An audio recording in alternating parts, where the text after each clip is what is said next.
Messieurs, mesdames, membres du corps diplomatique, monsieur l'ambassadeur, la chorale, le président serait vraiment honoré s'il était là.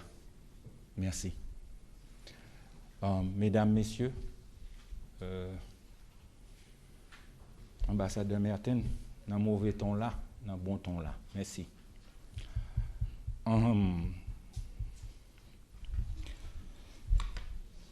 J'ai rencontré le président de la République lorsqu'il était devenu candidat à la présidence en 2016. C'est la première fois que je l'ai rencontré. C'était un homme humble qui savait ce que notre pays et notre peuple avaient besoin. Aujourd'hui, nous souffrons tous. Nous avons beaucoup d'émotions qui nous traversent. Émotions de douleur, de tristesse, de colère, de révolte. Ils ont tué le président, mais ils n'ont pas tué son rêve.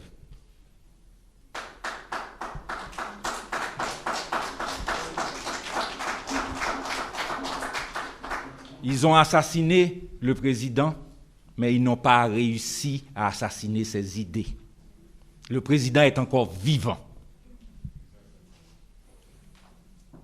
Le rêve de Jovenel Moïse, c'était de changer le système. Un système qui profitait à une minorité pendant que la majorité souffrait. Il s'est battu pendant 4 ans et demi pour changer ce système.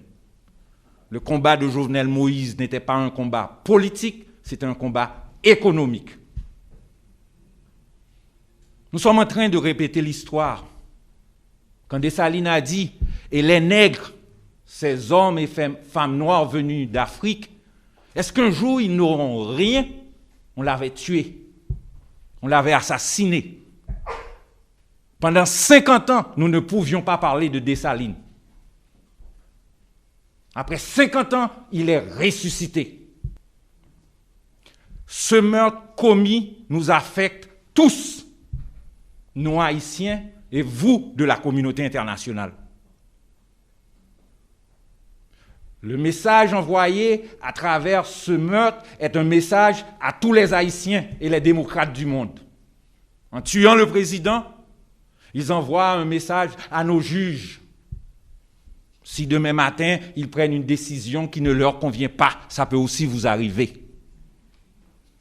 C'est un message envoyé aux commissaires de police et aux membres de la police. Si vous arrêtez quelqu'un que vous n'êtes pas supposé arrêter, ça peut vous arriver aussi. Chers amis, le combat pour changer le système ne fait que commencer. Je remercie l'ambassadeur Boschit qui vraiment a peint une peinture, une image, une histoire, une vie. Merci, ambassadeur. Le président serait fier de vous. Le combat économique continue.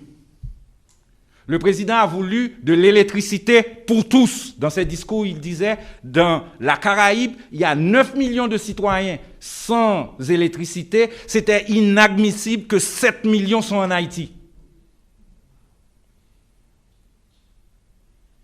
Tout le mépris, la haine qu'il y avait contre lui, c'est parce qu'il a coupé la corruption de l'électricité.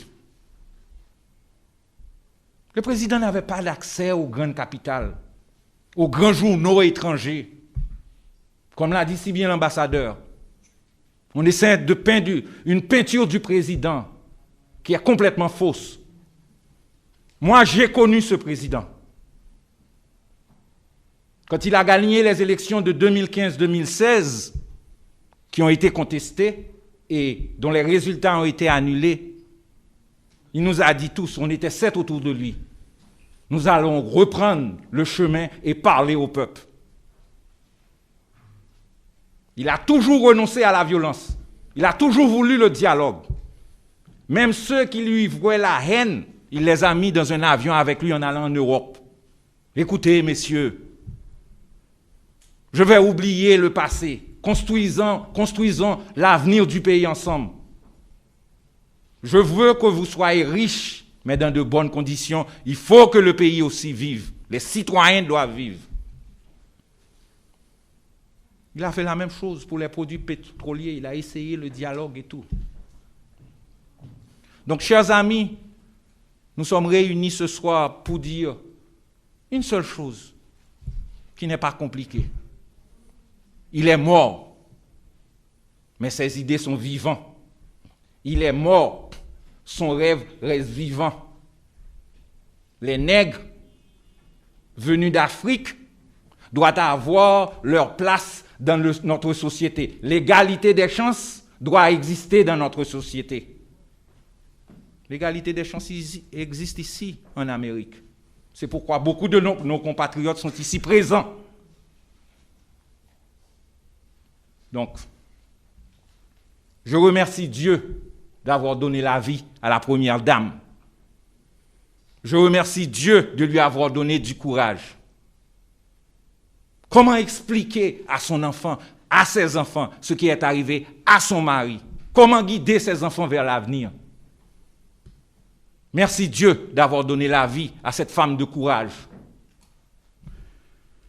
Je vais finir, mais le combat reste un combat,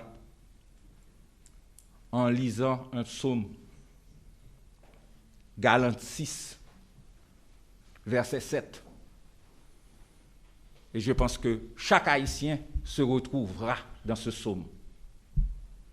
Ne vous trompez pas, on ne se moque pas de Dieu.